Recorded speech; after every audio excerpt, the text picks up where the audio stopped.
Hey guys, tonight we're diving into the fluffiest myth you never knew you needed when the king of Olympus, Zeus himself, got so fed up with divine drama that he turned into a literal cloud just to take a nap. Picture this, you're a god, with thunder in your fingertips, married to a vengeful queen, and everyone in the family has at least one major trust issue. There's no HR department on Mount Olympus, and the weekly feast turned into a full-blown ambrosia-slinging contest again. So what do?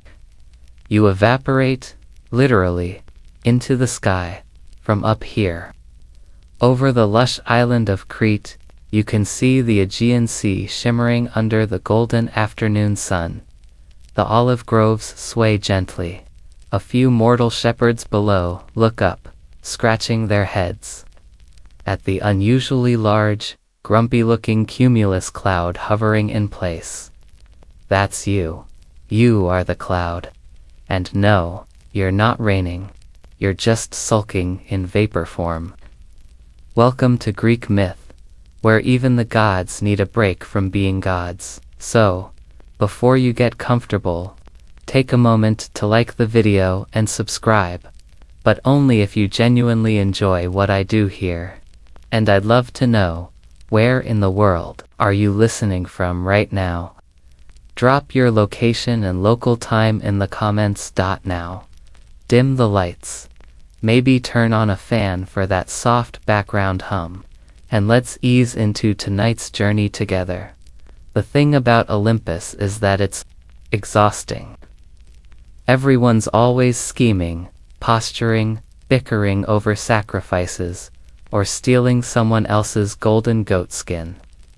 You remember last week, when Dionysus turned the nectar barrels into flaming punch. Hera still won't speak to him, which is why, today, without warning or ceremony, you as Zeus decided to ghost the heavens and drift off. Not metaphorically, physically, you didn't tell anyone. You just dissipated from the throne room in a thunderless puff, leaving only a faint scent of ozone and burnt cinnamon behind. The nymphs noticed first, always watching, those ones. One of them tried to poke the cloud with a stick. That didn't go well. She now insists her parasol sings show tunes. Floating above Crete, you're finally away from the noise. The mortals aren't praying too loudly. The goats aren't trying to dance for favor. Even Artemis is off hunting somewhere and hasn't noticed your disappearance yet? The air is warm, the sea hums below, and you think, this is nice. I should do this more often. And then, slowly, gradually, the great god of lightning begins to snore. Historians still argue whether this myth was meant to reflect Zeus's control over weather or if it was just an ancient metaphor for executive burnout. Either way, the story made its way into a few obscure scrolls found in dusty temple basements. Written in sloppy Ionic script and featuring more doodles than divine inspiration. One scroll even had a suspiciously mortal-looking doodle of Zeus with a nightcap and tiny cloud-shaped slippers. Meanwhile, Olympus starts to notice your absence. Hera, your long-suffering wife, thinks you're up to something. Again, she paces around her marble atrium, muttering about unfaithful storm clouds and suspicious meteorological behavior. She instructs her handmaidens to keep an eye on the sky, especially that one cloud that hasn't moved in hours. Now, here's your problem. Clouds are not good long-term hideouts. They're soft, yes, great for naps. But the sun's relentless, and even for a deity, vapor isn't the most stable molecular structure. You keep having to shift your form just slightly to avoid evaporation. It's like adjusting your pillow every 5 minutes, but the pillow is made of mist, and the bed keeps floating eastward. One mainstream fact. In some older interpretations of Greek myth, Zeus had control over more than just lightning. He also commanded clouds, fog, and even certain wind patterns. It makes sense when you think about how many of his appearances involved him showing up in odd weather formations. There's a whole theory that ancient Greeks used divine weather metaphors to explain things like seasonal changes, harvest cycles, or why their goats wouldn't stop screaming at thunderstorms. Anyway, you start to hear faint echoes of Olympus in your foggy ears. Is that Hermes shouting your name from somewhere near the stratosphere? Possibly. He tends to overcommit to his messenger duties. But you're not ready to wake up yet. You sigh deeply, a slow, rumbling sigh that causes a light drizzle over a nearby fishing village. One old man blames Poseidon. Poor guy, as your divine consciousness drifts in and out of dreams sleep. The cloud form of you imagines tiny mortals dancing around turnip idols and sacrificing spaghetti to the sky. None of this makes sense, and that's how you know you're dreaming. Or maybe you're tapping into some alternate dimension where agriculture and carbs are sacred. Fringe mythologists seize. That's a thing insist that some myths like these are prophetic dream recordings of the gods. Others say the ancients just had a weird sense of humor. You roll slightly in the air, causing a sudden change in atmospheric pressure that makes a nearby eagle fly backward. The bird is not amused, and so, high above the mortal realm, in the most literal representation of Cloud9 possible, you great and mighty Zeus, begin your longest nap in recorded mythology. Below, the world ticks on, unaware that its most powerful deity is currently dreaming about sky lasagna and trying to fluff his cumulus mattress into the perfect shape. Word count, 1092. Awaiting continue, you said. Continue, ChatGPT said. Section. To the first raindrop that falls on Hera's temple that day does not go unnoticed. You might think, what's one drop to a goddess? But remember, Hera notices everything. Especially when it's not supposed to rain. Especially when her sacred peacocks are mid-grooming, and now one of them has a suspiciously curled feather. You're still up there, mid-nap, somewhere above Crete, vibrating ever so slightly with each thunderous snore. But Hera, watching the cloud just sit there, not moving, not shifting shape, not raining properly, gets that look. The look she gets when someone forgets her ambrosia scones in the oven and blames the fates. That look, she starts pacing. The marble beneath her sandals clicks in steady rhythm, like the ticking of a celestial timepiece. She's sniffing the air. There's something familiar about that cloud. Something disturbingly Zeus-shaped in the way it bulges slightly to the left. And is it just her imagination, or does that little puff at the top resemble a forehead? Wrinkle. She tries to reason with herself. Surely the king of the gods wouldn't just ... vanish. But also, surely he would. Especially after yesterday's council meeting, where she accused him of cosmic-level procrastination and he responded by pretending to sneeze thunderbolts for 10 minutes. So, she tests the waters. Literally, she pours herself a steaming bowl of sacred lentil soup, her comfort food of choice, and steps out to the temple balcony, letting the aroma drift upwards.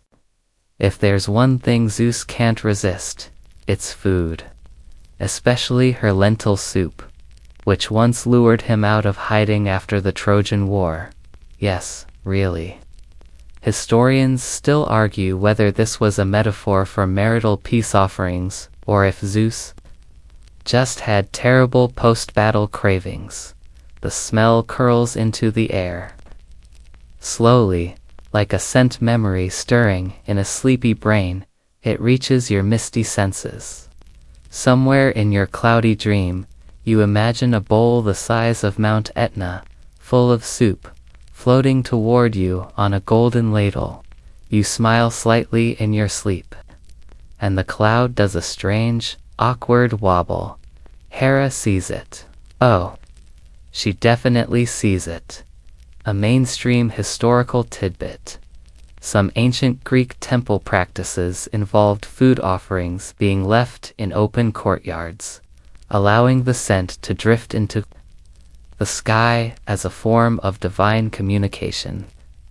The gods, apparently, were very into aromatherapy. It was believed that enticing smells reached Olympus faster than prayers. Which explains why Hera is now standing under your puffball of a hiding spot, with a literal bowl of soup in hand, whispering, not so subtle, things like, surely no powerful husband would ignore such a hearty, homemade aroma. Meanwhile, mortals in the region are starting to talk. They don't know it's Zeus, of course, but local farmers are getting weirded out. The cloud hasn't moved in 2 days. It doesn't rain properly, but sometimes it makes a sighing sound that echoes like a bear in a tunnel. One man claims it cried a single tear over his olive tree, and now the olives taste like regret. Another swears his donkey is sleeping better under it than ever before.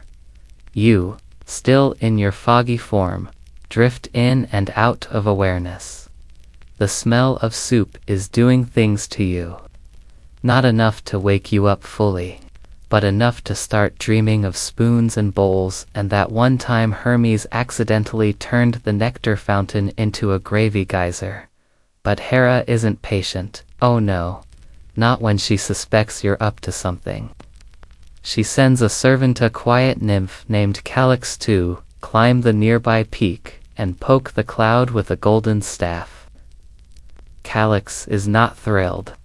She's seen what happens to people who surprise Zeus, but she climbs anyway, muttering about hazard pay and divine family drama.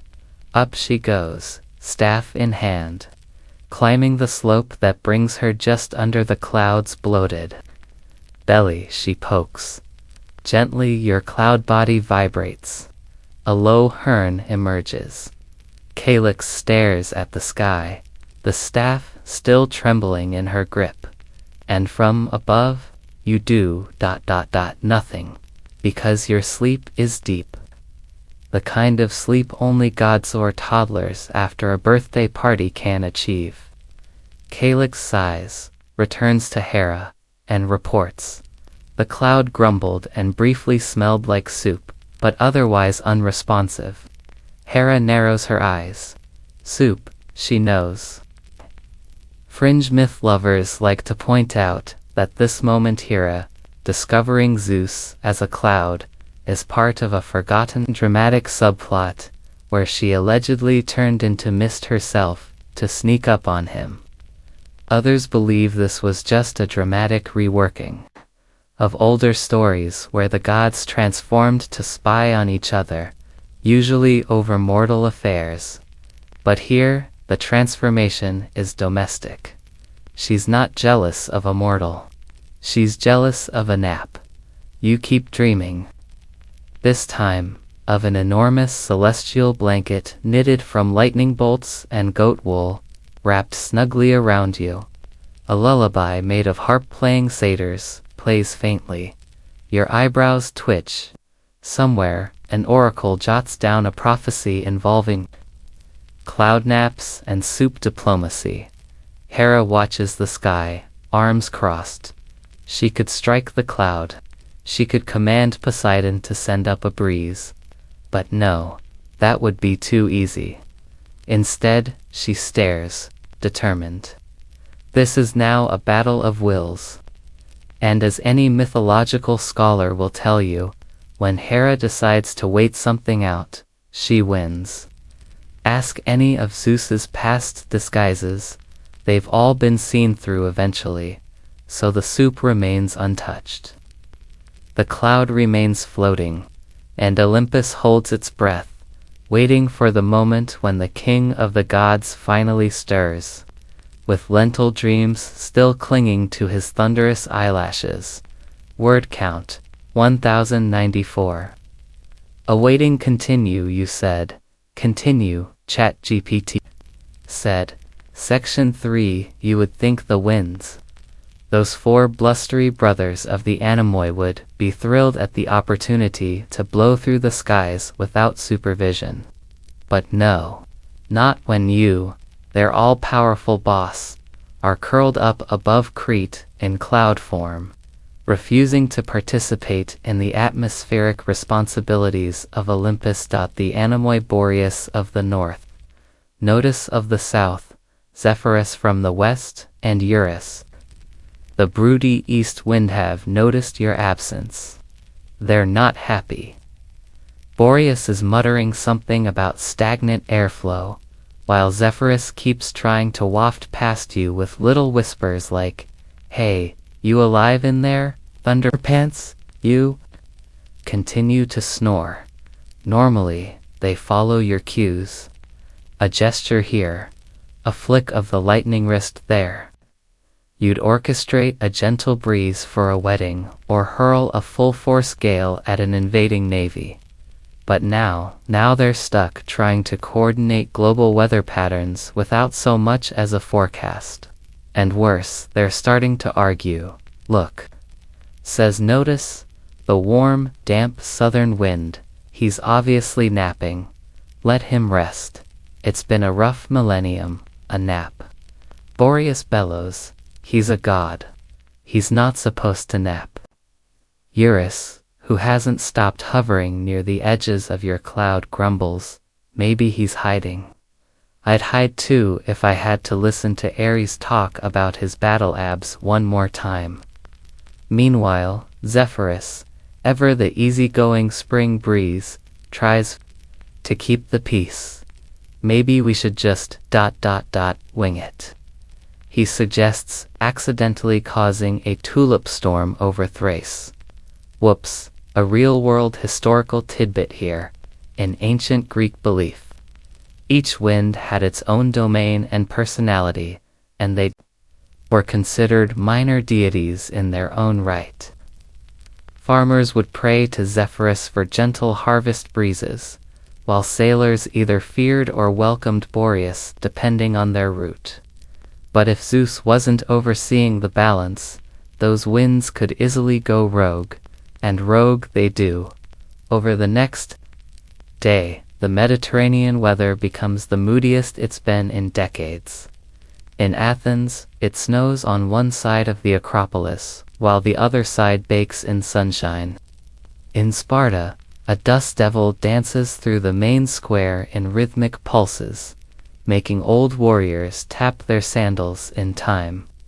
No one's quite sure whether it's divine wrath or divine jazz. From above, wrapped in your cloudy shell of fluffy oblivion, you twitch slightly. One side of your vapor body puffs out, releasing a soft rumble that could either be thunder or a snore. The winds freeze.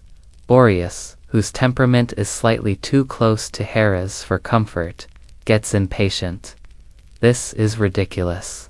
You can't just nap in the sky forever. Mortals are confused. The harpies are behind on their migration. The sheep are walking in circles. Still, you sleep so the Anemoi do what disgruntled co-workers always do when management disappears. They hold a meeting.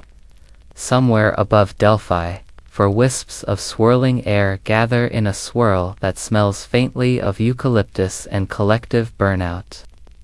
They draw up a sky schedule using clouds and complaints, deciding to rotate responsibilities until further notice. Zephyrus volunteers to handle weddings and love affairs.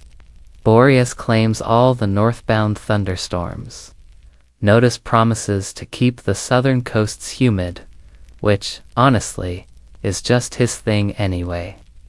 Eurus offers to do vibes, which no one understands, but everyone accepts. Back over Crete, you're unaware that your staff has unionized. Now, scholars still debate whether this tale of divine wind micromanagement was intended as myth or metaphor. Some think it's a reflection of political decentralization during times when local Greek city-states had to manage themselves without royal oversight. Others believe it's simply what happens when storytellers get tired of Zeus stealing every myth's spotlight and want to explore what the minor gods get up to. Meanwhile, mortals are writing things down. A poet in Thebes composes an ode to the sleeping skyfather. A priest in Corinth warns that the gods are becoming too relaxed. A baker in Rhodes claims he saw the cloud wink at him. He tells everyone who'll listen. His bakery sells out of thunderbolt-shaped pastries for 3 days straight. You, naturally, dream of none of this. In your vaporous sleep, you're floating across an imaginary archipelago made of clouds. One island looks like a sandal, another like a beef stew. You land on one shaped like Hera's frown and immediately fly away. And then, for the first time in days, you stir. Not because of Hera, not because of the anemoi, but because someone tickled the bottom of your cloud. A small draft, barely perceptible, but oddly, musical. Like someone played a pan flute under your chin, you grumble. Back down on Olympus, the winds look up nervously. Did you feel that? Zephyrus asks. Was it a sneeze? Notice whispers, or a warning? Boreas mutters darkly. But Eurus, lounging dramatically across a fog bank, says, he's dreaming of music.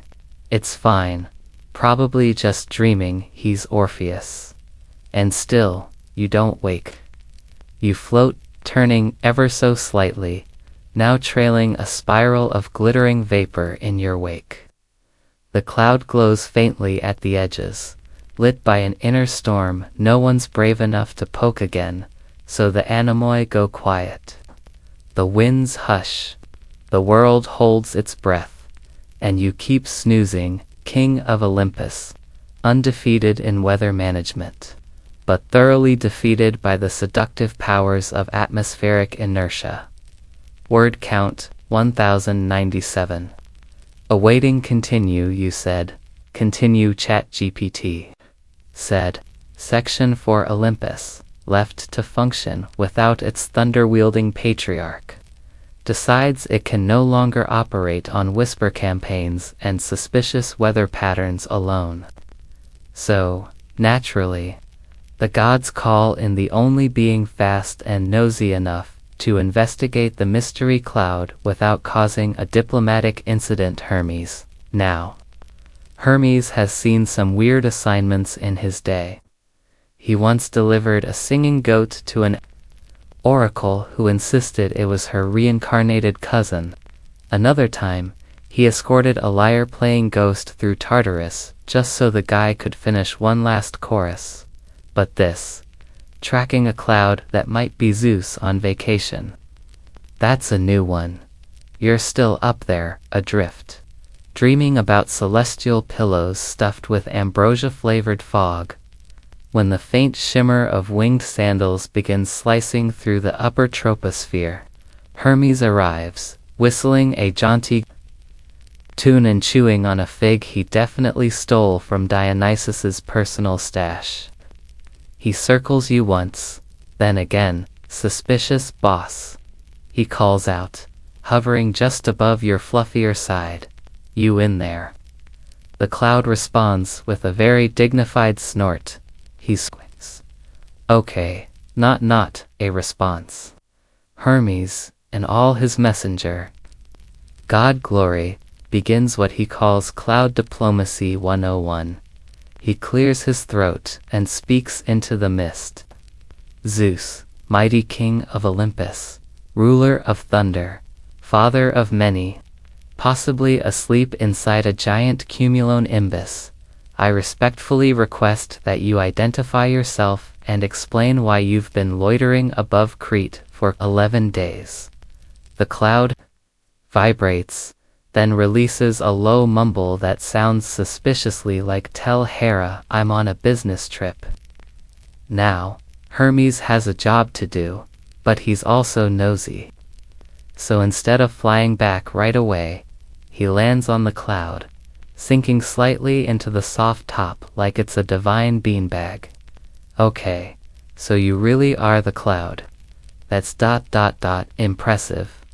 You know, I once turned into a breeze to sneak past Hades' dog, but this is next level avoidance. You shift slightly, forming a small indentation that becomes a Zeus-shaped reclining lounge chair. Hermes lounges alongside, now fully invested in your nap.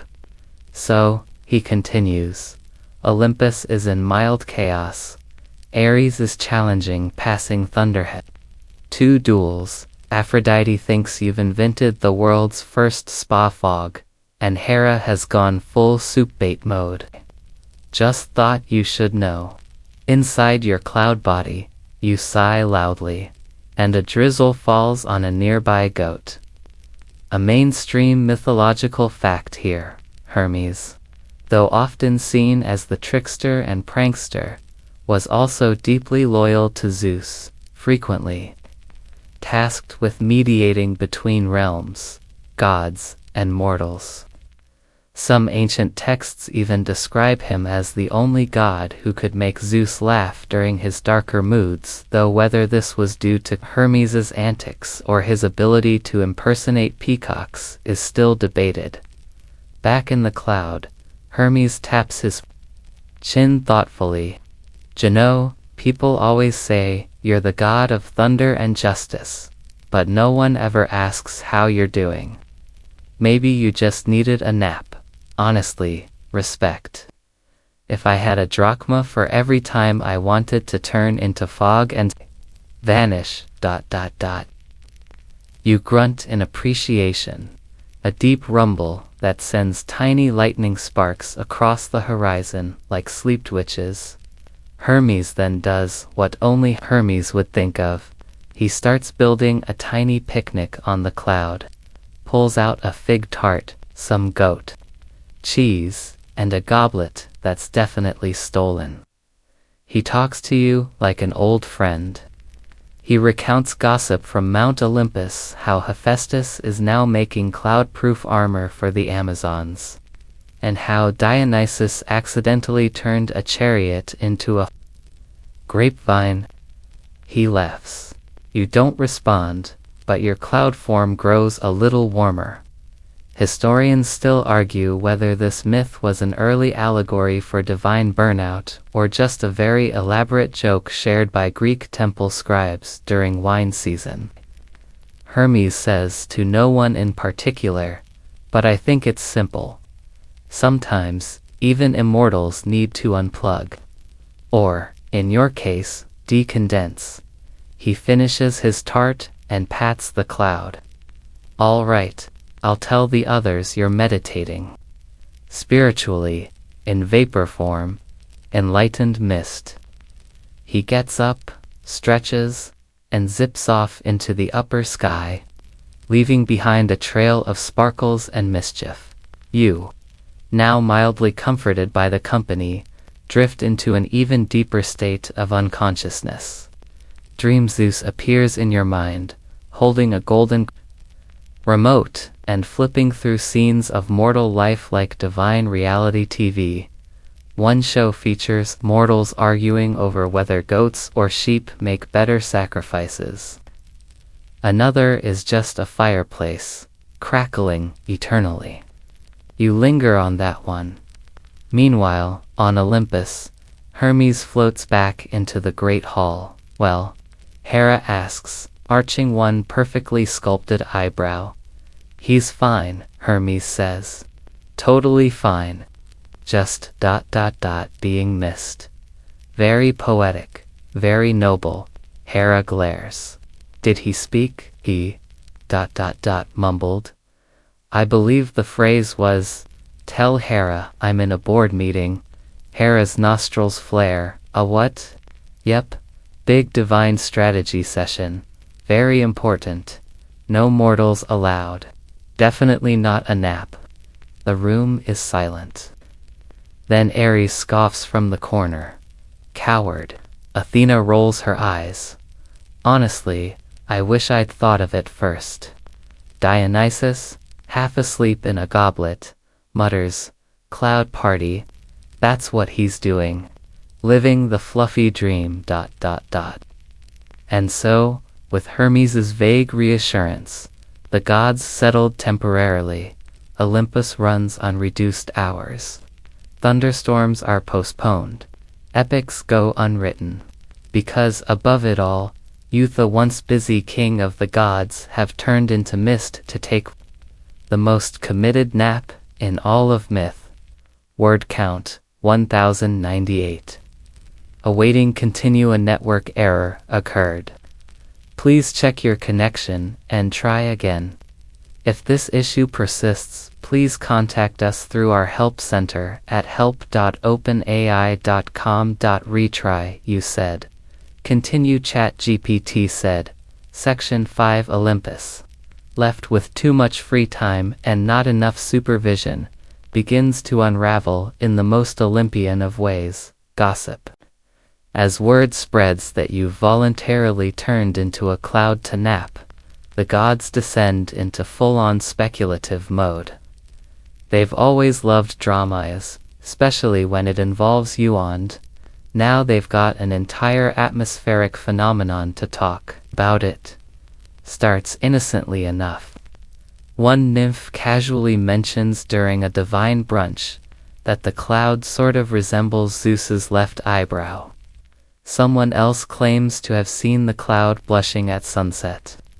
Before long, a full-blown mythology forms around your misty new form.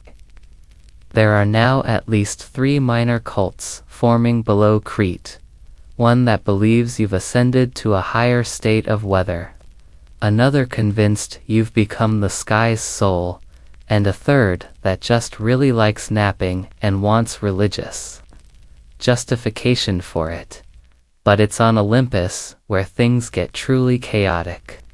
Dionysus, with his usual flair for the theatrical, holds a cloud look-alike contest at the base of Mount Helicon. The entry rules are simple. All shapes must be fluffy, floaty, and vaguely egotistical. The winning formation is a lopsided cumulus that looks nothing like you but does bear an uncanny resemblance to Dionysus holding a wine jug. So of course he declares it a sign. Meanwhile, Ares has taken your absence as a challenge. He storms around the skies shirtless, flexing his war muscles, trying to show the mortals that real gods don't need naps. He yells into passing gusts of wind. You hear that, cloud boy? I'm still awake. I fight in my sleep. One mortal mistakes him for a new god of indigestion. You still asleep. You've shifted slightly westward, now hovering near a mountain, with a particularly comfortable airflow pocket. A gentle draft sings lullabies through your ears, carrying scents of pine, ocean spray, and something that might be Hera's third attempt at soup bait. This one smells like roasted chestnuts. Back on Olympus, things escalate. Athena, bored and unamused by the gossip, decides to turn it into a learning opportunity. She calls a symposium on the ethical implications of divine sleep. Attendance is mandatory, which means all the gods are now sitting in marble chairs, listening to a lecture titled, "Does a Dreaming Zeus Still Rule the Sky?" The slides are carved onto enchanted scrolls that flip themselves. They hum with wisdom and smugness. Athena poses questions like, If thunder ceases, do mortals cease fearing? And can a god govern in REM sleep? The discussion gets so heated that Hephaestus accidentally sets fire to one of the scrolls. Aphrodite fans the flames with her mirror. No one really listens, but one interesting fringe belief does emerge during the discussion, that Zeus's current nap isn't mere laziness, it's an act of protest. A silent rebellion against divine bureaucracy. A gesture of cosmic self-care. One philosopher nymph even proposes that Zeus has become a symbol of resistance against divine overwork. She coins the phrase, "sleep is strength," a mainstream historical fact. In ancient Greek religious festivals like the Panathenea, rest was seen as sacred during certain rites. Priests would sleep in temples to receive divine dreams, believed to be messages from the gods.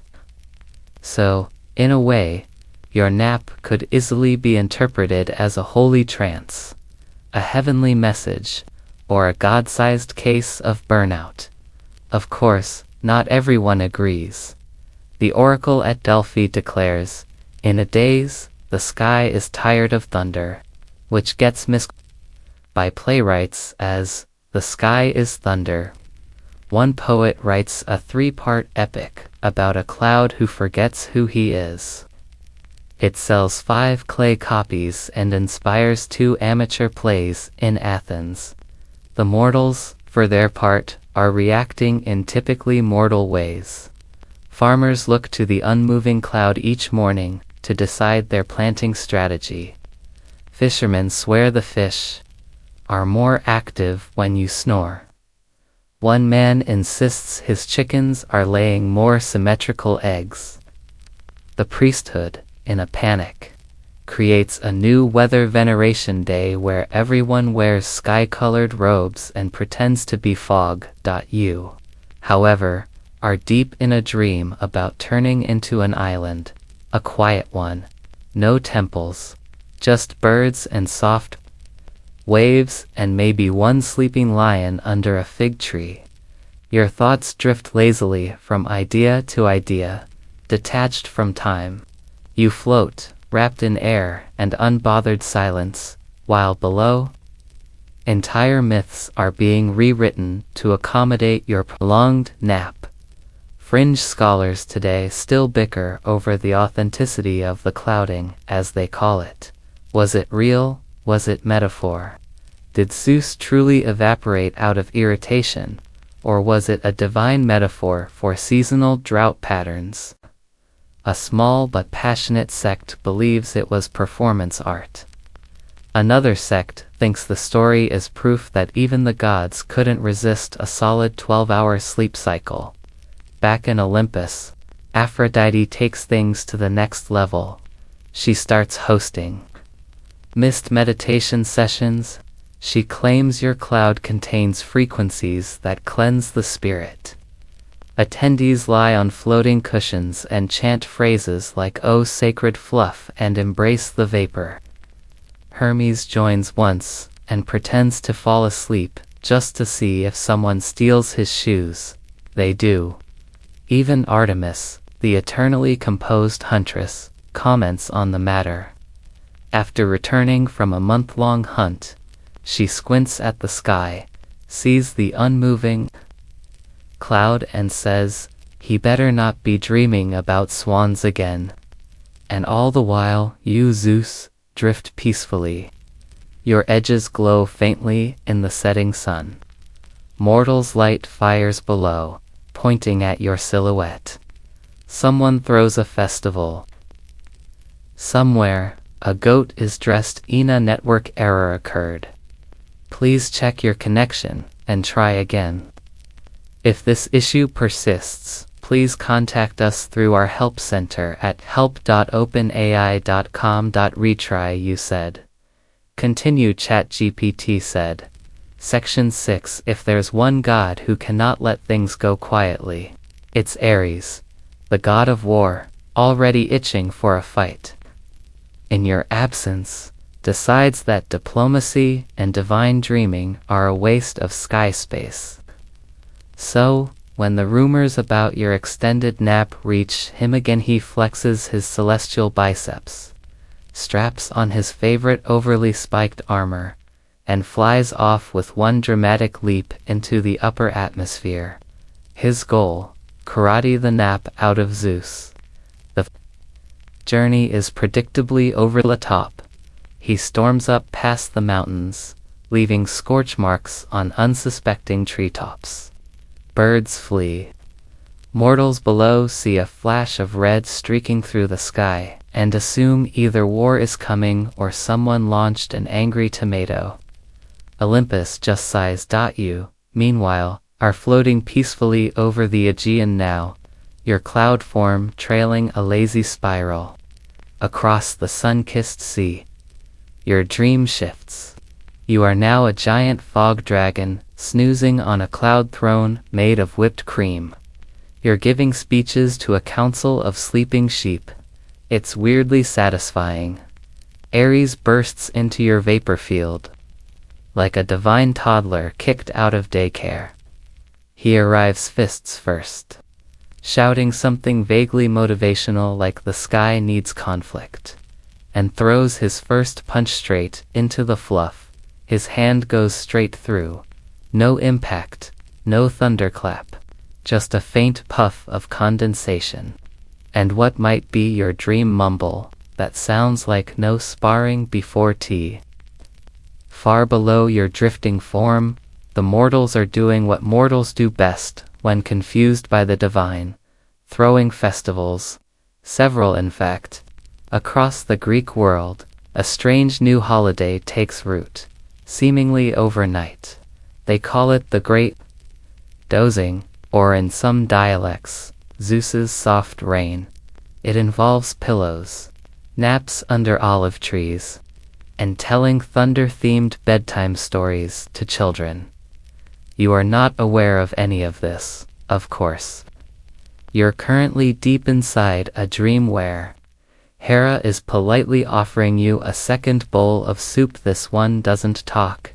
You've just been named most restful being in a celestial awards ceremony hosted by the Muses. Your trophy is a thunderbolt wrapped in a blanket. But down below, people are gathering.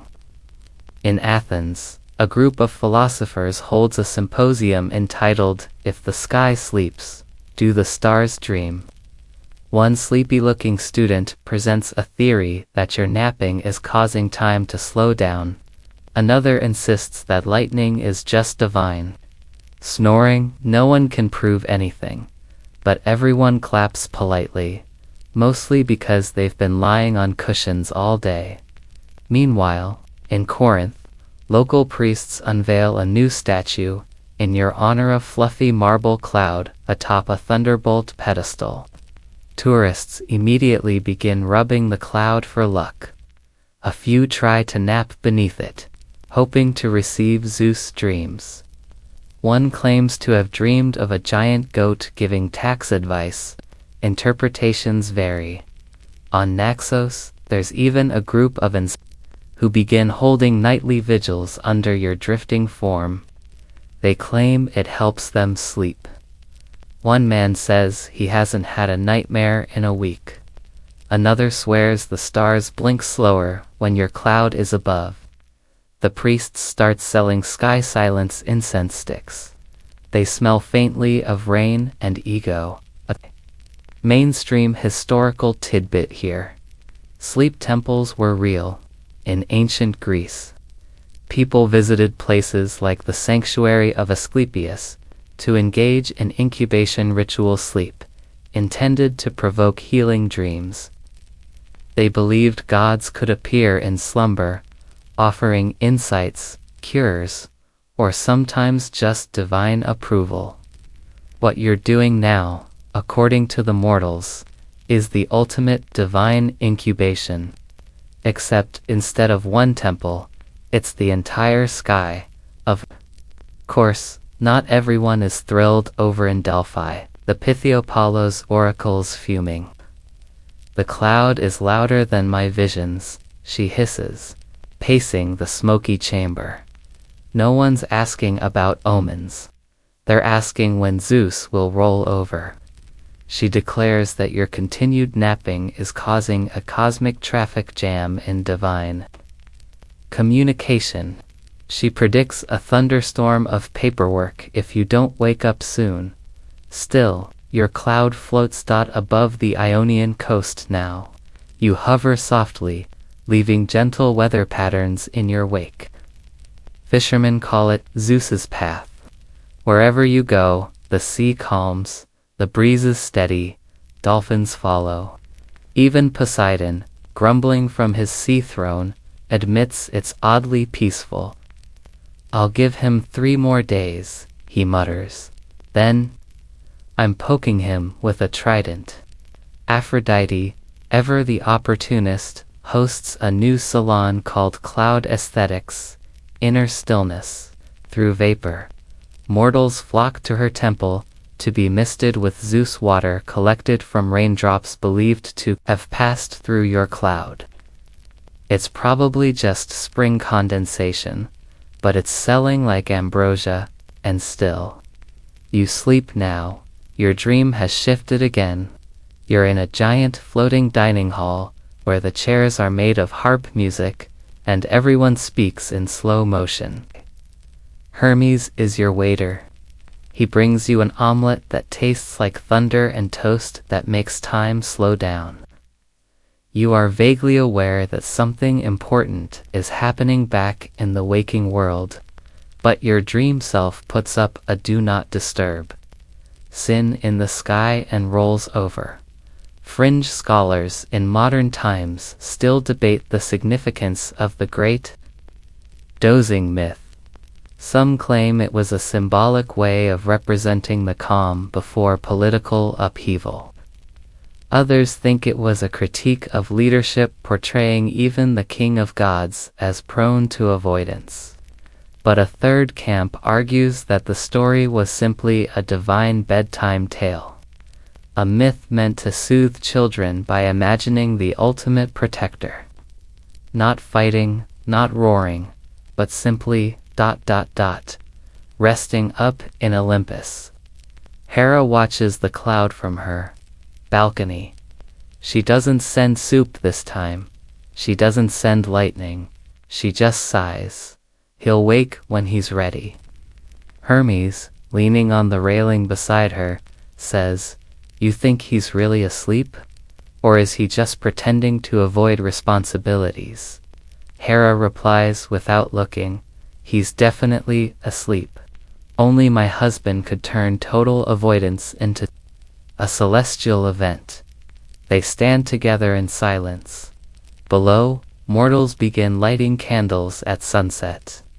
Some call it the hour of stillness. Others just nap, and you, dreamer of skies, do not stir. You ride the atmosphere like it's a lullaby.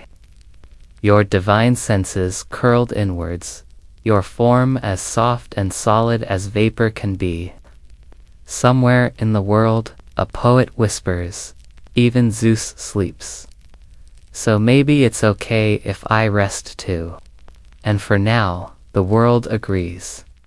By now, your nap has outlasted at least 1 minor war, 2 seasonal transitions, and a dramatic musical feud between Apollo and Pan. Still you float, wrapped in vapor, deeply committed to your self-imposed foggy vacation. And while you sleep, the cosmos itself begins to wonder if the balance of the universe has tilted just a little.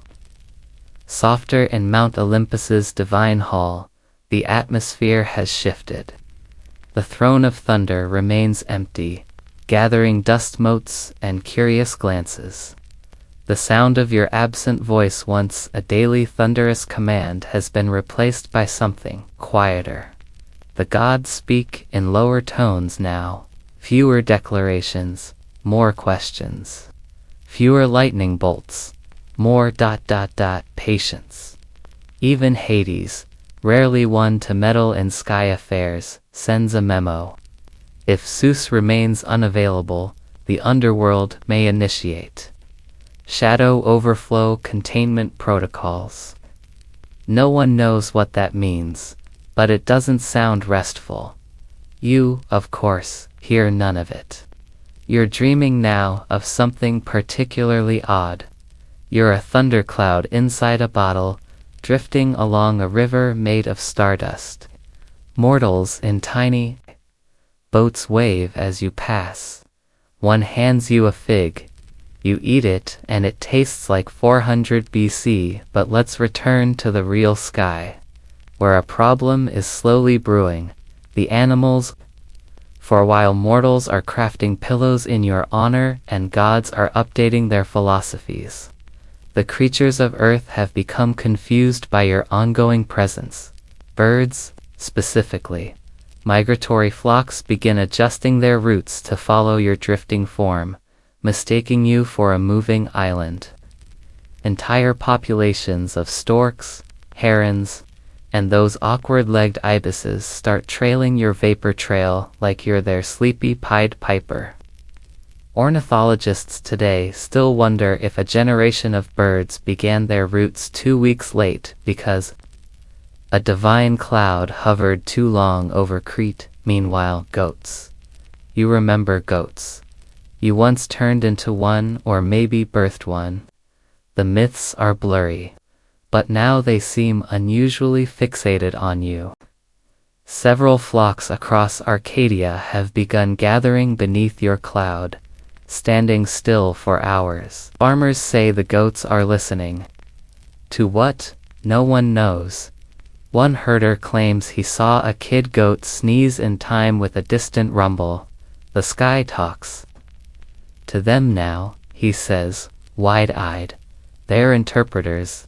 His neighbors think he's been drinking too much cloudy wine, but the goats remain motionless, watching the heavens. Fringe tidbit time. There was a small rural cult, known as the Keepers of Creos, who believed animals, especially goats, could detect divine moods before any priest. They'd interpret bleats, pacing, or even goat-based dreams. This moment in the Cloudnap saga became something of a high holiday for them. A week-long goat-watching vigil was later recorded in a surviving fragment of rustic poetry titled Ode to the Sky Shepherd. Back on Olympus, the gods are divided. Not about whether you're asleep by now. That's accepted, but about whether they want you to wake up. Athena argues, we need leadership, logic, structure. Dionysus says, do we though? Look how peaceful it's been. I've had time to redecorate the stars. Hermes, sipping something questionable from a hollow scroll, adds, he'll wake when the narrative demands it. Even Artemis weighs in.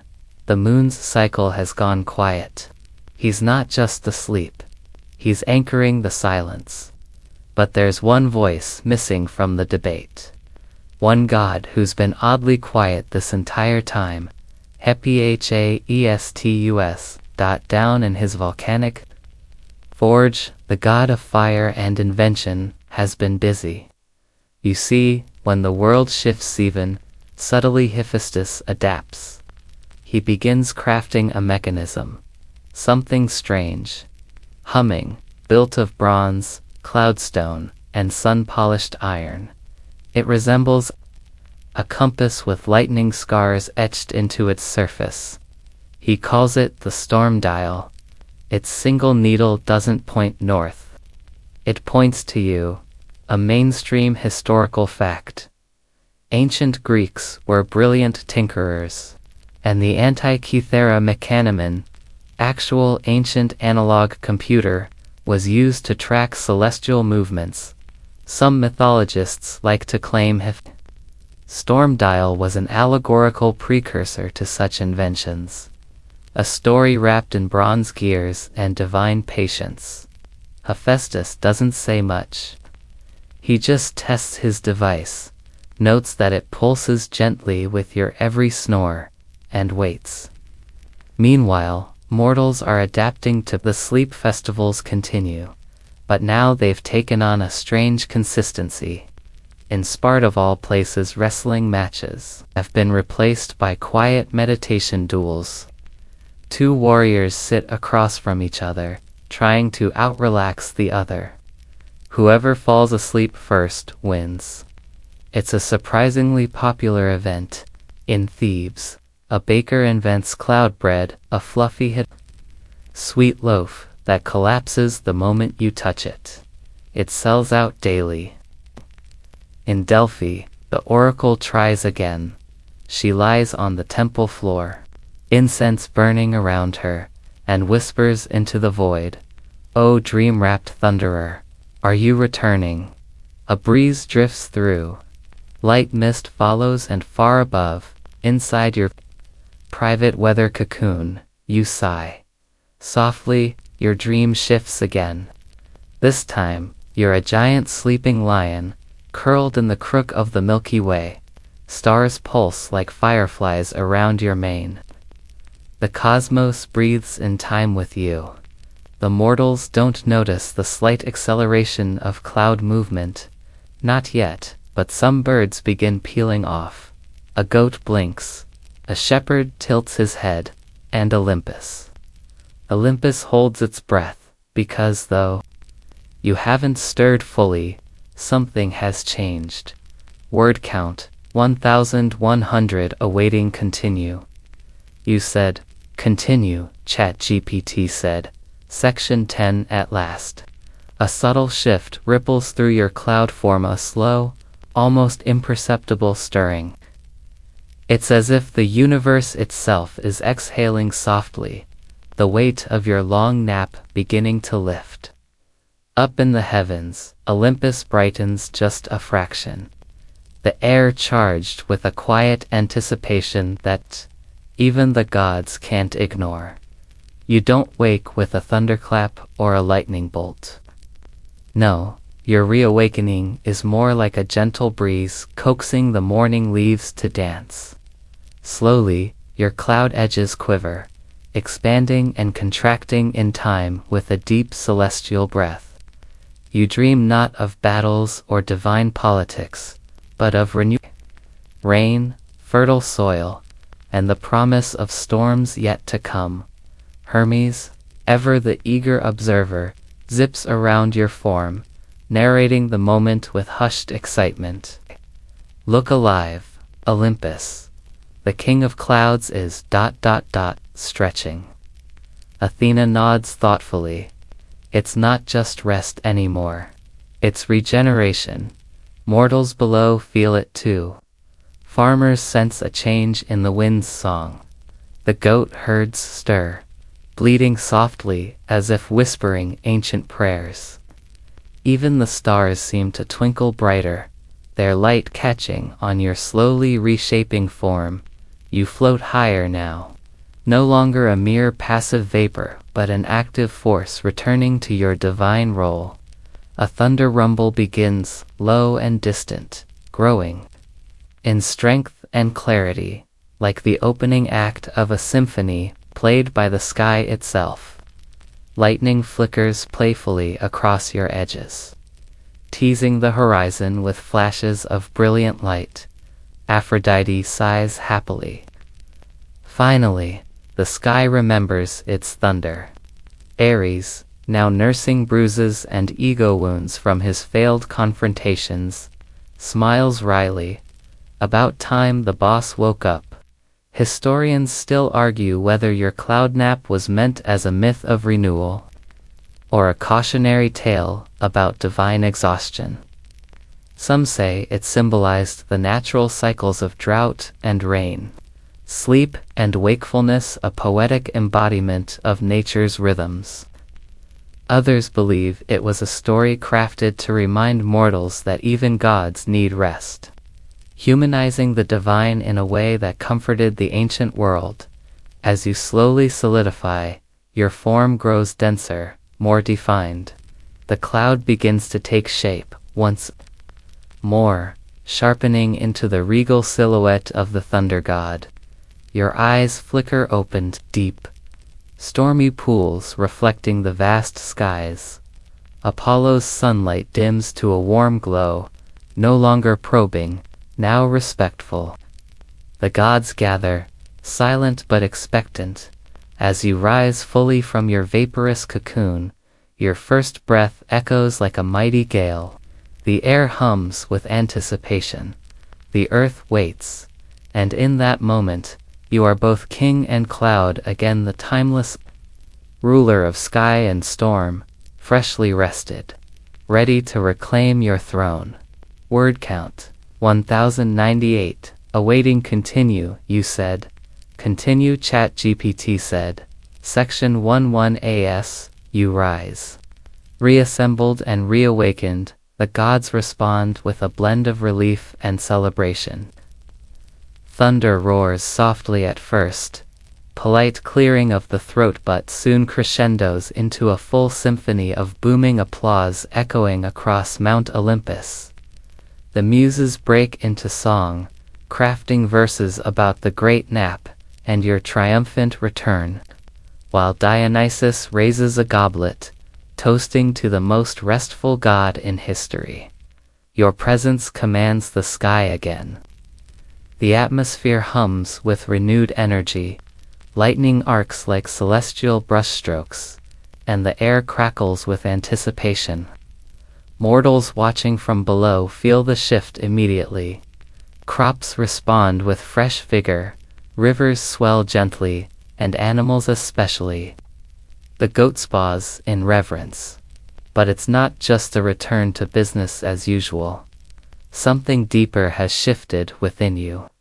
Your long rest has woven patience into your thunder, gentleness into your storms. You are still mighty, yet now there's a softness, a knowing calm beneath the roar. God, who has learned the value of pause, Athena approaches, her eyes bright. Your absence made us realize that even the gods can burn out. You've returned. With more than power you carry wisdom. Ares nods reluctantly, and maybe a hint of humility. Hermes, ever playful, teases, next time, maybe a shorter nap. You smile, or at least, your cloud form forms a pleased rumble. For the first time in a long time, the sky feels balanced. The thunder is no longer a shout but a conversation, an exchange between heaven and earth. Historians debate whether this myth was an ancient way of teaching rest's importance, or simply a light-hearted story about a sleepy god avoiding chores. What's undeniable is its legacy. A reminder that even the mightiest need respite. And sometimes, the world holds its breath waiting for that moment of quiet before the storm. Mortals begin to recount the tale of the great nap, passing it down as a bedtime story, a divine lesson wrapped in clouds and thunder, teaching them the power of rest and renewal. You watch from your throne in the sky, the king of gods once more, but forever changed. Word count, 1050. Awaiting continue, you said. Continue, ChatGPT said. Section 12. With the gods and mortals alike, settling back into the rhythms shaped by your return. Olympus hums with a renewed sense of order and calm. Yet, beneath this surface of resumed duty, a quiet transformation lingers. The myth of your nap has become something more than just a tale. It's a symbol, a gentle whisper of humanity whispered from the lips of the divine. You find yourself lingering longer in moments of stillness. Where before your thunderclaps would crack skies open, now they're tempered by pauses, a reflective calm between roars. The clouds beneath your feet swirl into lazy spirals rather than wild storms, and the rain you summon falls gently, nourishing without fury. The gods notice. Hera comments quietly, "There is a softness now, a patience I did not expect." Even Poseidon's tempestuous moods seem mollified, his waves responding to your tempering presence rather than clashing with it. This gentle evolution isn't lost on mortals either. Farmers speak of more balanced seasons and predictable rains. Fishermen praise calmer seas. Children whisper prayers not just for mighty storms but for restful nights and peaceful dreams. One particularly popular tale emerges, that during your nap, you journeyed within yourself, visiting realms beyond even Olympus. There, it's said, you discovered the power of rest as a sacred force, a rejuvenating storm within the soul. This story is told beside hearth fires, with flickering shadows casting shapes of clouds and lightning, teaching that even the strongest need moments of peace. Historians still debate whether these narratives were originally meant to be literal or metaphorical. Was the cloud nap a reflection of seasonal droughts and calm, or a timeless reminder from the ancients about balance between action and rest? The question remains open, echoing through scholarly halls and tavern debates alike. In the meantime, the divine court continues its business with a newfound humility. Dionysus no longer drinks in excess to forget the king's absence. Athena's counsel carries more weight in moments of tension. And Hermes, the ever-watchful messenger, ensures that no message goes unanswered. Meanwhile, you, the one-snapping thunder god, watch over this world with eyes wide open, not just seeing, but understanding the rhythms beneath it all. You remember the softness of clouds, the lull of dreams, and carry that gentle lesson in your mighty hands. And though storms will still rage and thunder will roll, there's a newfound harmony between roar and rest. The sky and all beneath it breathe easier. Word count 1068. Awaiting continue, you said. Continue, ChatGPT said. Section 13. The seasons continue to turn, and your presence above is felt not only in thunder and lightning but in the quiet moments between storms. Mortals have begun to interpret your prolonged nap and subsequent return as a cosmic metaphor, a sacred lesson in the ebb and flow of life. It's whispered that the very heavens now encourage balance, action tempered by rest, power softened by patience. Athenian playwrights composed gentle comedies inspired by the tale. One popular play features a cloud that refuses to wake, causing chaos among gods and mortals alike. The humor is subtle, rich with irony, but always ending with a heartfelt nod to the necessity of repose. Audiences leave theaters chuckling softly, comforted by the reminder that even mighty gods have off days. Meanwhile, poets in Corinth write verses celebrating your dream journeys, imagining you traversing ethereal realms beyond mortal understanding. One such poem tells of you meeting Morpheus, the god of dreams, who teaches you the secrets of peaceful sleep. The verses evoke vivid images of clouds woven with stars, thunder like a lullaby, and a serene silence that blankets the world. On Olympus, the gods incorporate these lessons into their divine affairs. Hera encourages quiet reflection before decisions. Dionysus introduces moments of calm in his revelries. Athena promotes wisdom in stillness. Even Ares begrudgingly admits that patience can be a weapon, wielded just as effectively as a spear. Yet, the myth also reminds mortals and gods alike of the delicate balance of power and vulnerability.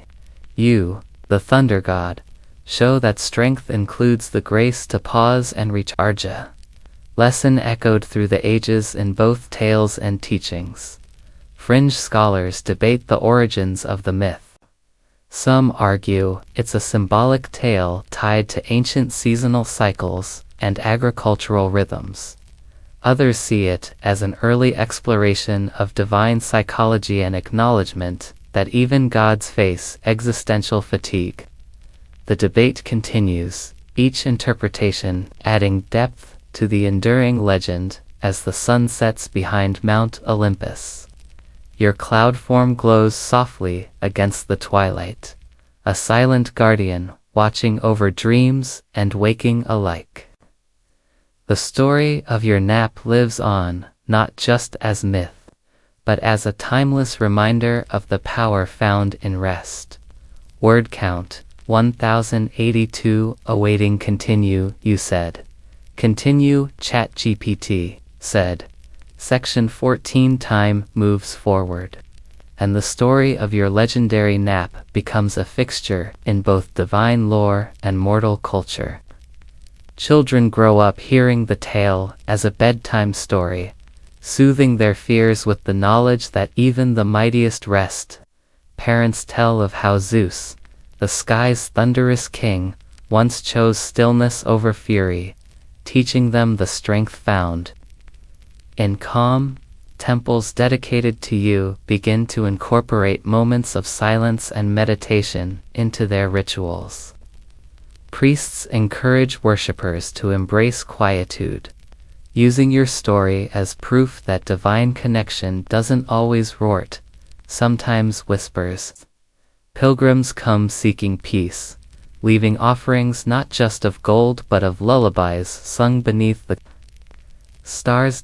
Even in the arts, your influence is felt.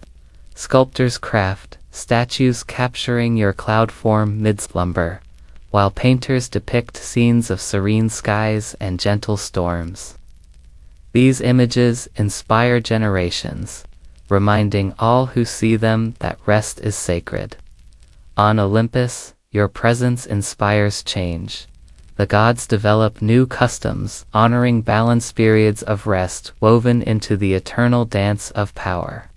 You become not only a ruler but a symbol, embodying the harmony between strength and serenity. Mortals begin to celebrate an annual festival marking the day your nap began, a day dedicated to rest and reflection. The holiday blends laughter and quiet moments, feasts and naps beneath the open sky. It's a tradition that persists for centuries, a living tribute to the cloud who chose to sleep. Historians still debate the meaning behind the myth's enduring appeal.